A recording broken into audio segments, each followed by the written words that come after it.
Capital talk میں دوبارہ خوش آمدید. احسن صاحب, میں بار بار کیوں کہہ رہا ہوں کہ آپ کے اہم قائدین گرفتار ہو سکتے ہیں, کیونکہ جو صوبائی وزراء نے پریس کانفرنس کیا اس میں نہ صرف یہ انہوں نے کہا ہے کہ جی نیب جو ہے اس نے باقاعدہ یہ اعلان کر دیا اپنے آج پریس ریلیز کے ذریعے کہ ہم اس ہنگامہ رائی میں جو لوگ ملوث ہیں ہم ان کے خلاف ایف آئی آر بھی درج کروائیں گے, اور وہ باقاعدہ جو ہے اب اگر آپ نیب کا پریس ریلیز, صوبائی وزراء کی پریس کانفرنس اور وہ پتھروں کی جو گاڑی سے نکلنا سرکاری فائل کے ساتھ, یہ ساری کڑیاں ملائیں تو صاف پتہ لگتا ہے کہ یہ ایک ناٹک کیا گیا ہے تاکہ جو حکومت پر ایک پریشانی ہو گئی تھی اس مظاہرے کی وجہ سے اور یکجہتی کے اظہار کی وجہ سے, تو اس کو وہ کاؤنٹر کرنا چاہتے ہیں, گرفتاریاں کرنا چاہتے ہیں. میں یہ آپ کو کہوں گا کہ دیکھیے اگر آپ ایک اور بھی چیز سن لیں, آپ کو پتہ یہ آپ سن لیں کہ یہ بھی کہا گیا ہے کہ پتھراؤ کرنے والے جو کارکن تھے ان کو 25,000 روپیہ دیا گیا اور 10 لاکھ روپیہ کل رات کو تقسیم ہوا ہے. اگر اس بات کا پتہ تھا حکومت کو تو پھر حکومت نے یہ جو نیب کو کیوں نہیں بتایا کہ آج پیشی نہ کی جائے. لیکن سن لیں کہ ایک وزیر نے کیا کہا ہے. میں آج آپ کے سامنے ایک بڑی امپورٹنٹ خبر بریک کر رہا ہوں. کل رات کو 10 لاکھ روپیہ جاتی عمرہ رائیونڈ میں تقسیم کیا گیا. 10 لاکھ روپیہ پتھر مارنے والے فی کارکن کو 25,000 روپیہ دیا گیا, اور جس کے ذمہ لگایا گیا کہ وہ بیگم صفدر روان صاحبہ کی گاڑی پہ شیشے پہ پتھر مارے گا اس کو 1 لاکھ روپے کا جو ہے وہ انعام پہلے سے تقسیم کیا گیا. جی یہ میں نے کہا اس کا بھی آپ یہ تو آپ کو پتہ ہے لطیفے ہیں اس صوبائی حکومت کے, اور اس صوبائی وزیر کہہ رہے ہیں یہ پہلا لطیفہ ہے. یہ تو روز یہی لطیفے ہوتے ہیں. مقصد آپ دیکھیے کہ پاکستان کی آج برانڈ کیا ہے. یہ چوہان صاحب ہیں, شہباز گل صاحب ہیں, وہ مراد سعید ہے, یہ فیصل واڈا صاحب ہیں, یہ پاکستان کا چہرہ میرا ہیں.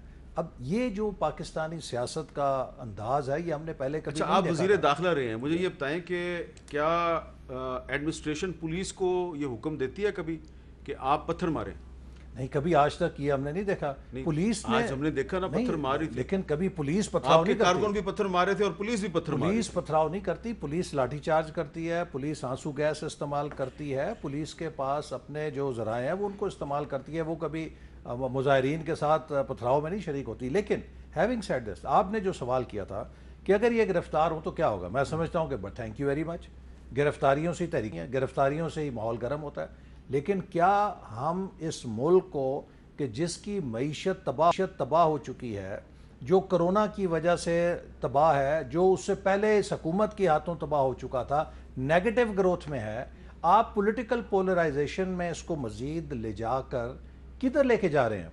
آج یہ وہ سوال ہے کہ آج ہم پاکستان میں ہر اس شخص سے کرتے ہیں جو محب وطن ہے, جس کو اس ملک کا درد ہے, کہ کیا پاکستان کو اس وقت پولرائزیشن کی ضرورت ہے, کیا پاکستان کو اس وقت انتشار کی ضرورت ہے, کیا پاکستان کا سب سے بڑا مسئلہ یہ ہے کہ اپوزیشن کے خلاف جھوٹے کیس بناؤ, اپوزیشن کو جیلوں میں ڈالو, یا پاکستان کا سب سے بڑا مسئلہ یہ ہے کہ جو بھوکے ننگے عوام ہیں ان کی بھوک اور ان کا افلاس ختم کرنے کے لیے ملک کی معیشت کو ٹھیک کرو. تو اس وقت جو ملک کے اندر ایک سیاسی درجہ حرارت بڑھایا جا رہا ہے, اس سے جو معیشت کا پہیہ چلنا تھا وہ بھی رک جائے گا. تو یہ حکومت پتہ نہیں کس طرف ملک کو لے کے جا رہی ہے. ان کو صرف اپنی انا ہے, ایک شخص کی ایگو ہے جس کے آگے یہ پورا نظام یرغمال بنا ہوا ہے. اچھا, اب شاہدہ اختر علی صاحبہ, جو احسن صاحب کی جو گفتگو ہے اس میں اور آپ کی جو گفتگو ہے اس میں کوئی زیادہ فرق نظر نہیں آ رہا. جو لوگ اب سن رہے ہیں وہ کہہ رہے ہیں کہ آپ بھی وہی بات کر رہے ہیں حکومت کے خلاف, احسن صاحب بھی وہی بات کر رہے ہیں. تو پھر پرابلم جو ہے وہ کیا صرف یہ ہے کہ جے یو آئی جو ہے وہ ڈکٹیٹ کرنا چاہتی ہے کہ نون لیگ اور پیپلز پارٹی ہماری مرضی کے مطابق چلے؟ نہیں جی, جمہوریت میں تو کوئی ڈکٹیشن نہیں, کیونکہ ابھی آپ نے کہا کہ آپ نے اپنی امینڈمنٹس جو ہیں وہ ان کو دیں اور انہوں نے وہ ان کو پیش کی حکومت کو, تو اس کا مطلب ہے کہ آپ اس پروسیس میں انڈائریکٹلی شامل تھے. پھر اختلاف کیا ہے؟ اختلاف جس طرح میں نے ابھی بتایا کہ ہمارا طریقہ کار پہ تھا, جس طرح یہ پروسیجر ہے, لیجسلیشن ہے. ایک تو یہ ہے کہ ایف ایٹ ایف کی تلوار آج تو نہیں لٹکی, ایک دن کا تو نہیں ہوا. آپ کے ایک بل جو ہے گورنمنٹ کے ایڈوائزر کی, منسٹر تو آپ چھوڑیں کہ وہ آ جائے, ایڈوائزر کی وجہ سے فائنینس اسٹینڈنگ کمیٹی میں 6 مہینے سے پینڈنگ تھا. ابھی جب ان کو خیال آیا تو راتوں رات ہر 1 گھنٹے کے بعد اسٹینڈنگ کمیٹی کی میٹنگ ہے, ادھر میٹنگ ہوتی ہے, پرنٹ ہوتا ہے, پھر رپورٹ لے ہوتی ہے, اس کے بعد بل آتا ہے. بھئی ایک طریقہ کار ہوتا ہے, 3 ریڈنگز ہوتی ہیں, آپ نے لیجسلیشن کرنی ہے, اور پھر ایسی لیجسلیشن جس کی وجہ سے آپ کہہ رہے ہیں کہ ہم نے گرے لسٹ سے نکلنا ہے. اگر اس طرح کی لیجسلیشن ہے تو مجھے تو پھر ان پہ حیرت ہو رہی ہے کہ یہ کس طرح کی مینجمنٹ ان کی کر رہی ہے.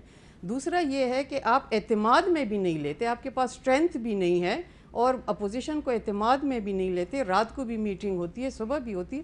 یہی ہمارے طریقہ کار پہ سارا اختلاف تھا کہ یہ نہیں ہونا چاہیے. آپ نارمل طریقے سے لے کے آئیں, ملکی مفاد ہمیں آپ سے زیادہ عزیز ہے کیونکہ ہم اپوزیشن ہیں, ہم آپ کی اوورسائٹ کریں گے. آپ تو گورنمنٹ میں ہیں, آل ان آل جو بھی آپ کریں گے آپ مشترکہ اجلاس بلا لیں گے, لیکن ہم چاہتے ہیں کہ نہیں, جو ٹولز آف دا پارلیمنٹ ہے وہ اپلائی کرنے چاہیے, اور یہی اسی وجہ سے سارا اختلاف بنا. اب آپ دیکھ رہے ہیں کہ ہم نہ رات کو سوئے ہیں نہ صبح اٹھتے ہی سارا یہ کام ابھی تک سلسلہ چل رہا ہے. اور جب کل بات آئے گی, کل کی کیا بلکہ ابھی بھی اگر یہ پاس ہو جاتے آگے پھر بھی اپوزیشن پہ وہی لان تان کریں گے.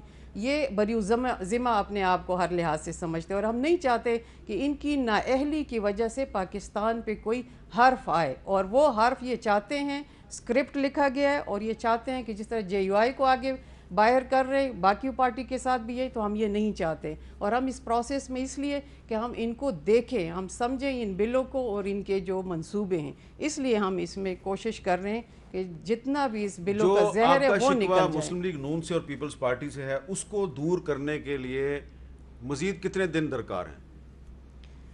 دیکھیں ابھی تو فیصلہ میں نے جس طرح کہہ دیا, ہماری قیادت نے تو کر دیا ہے, تحفظات بھی آپ کو معلوم ہے کہ کس حوالے سے. اب ان کو ایک فیصلہ کرنا ہے اور بہادری سے کرنا ہے. کیا فیصلہ کرنا ہے؟ یہی فیصلہ کرنے کی حکومت کے خلاف جو تحریک چلانی ہے وہ بے جان نہیں چلانی, ایک جاندار تحریک چلانی ہے اور آگے بڑھنا ہے. اچھا, اب یہ میں ایسے صاحب سے پوچھتا ہوں, جاندار تحریک کے تقاضے کیا ہیں؟ وقفے کے بعد پوچھتے ہیں.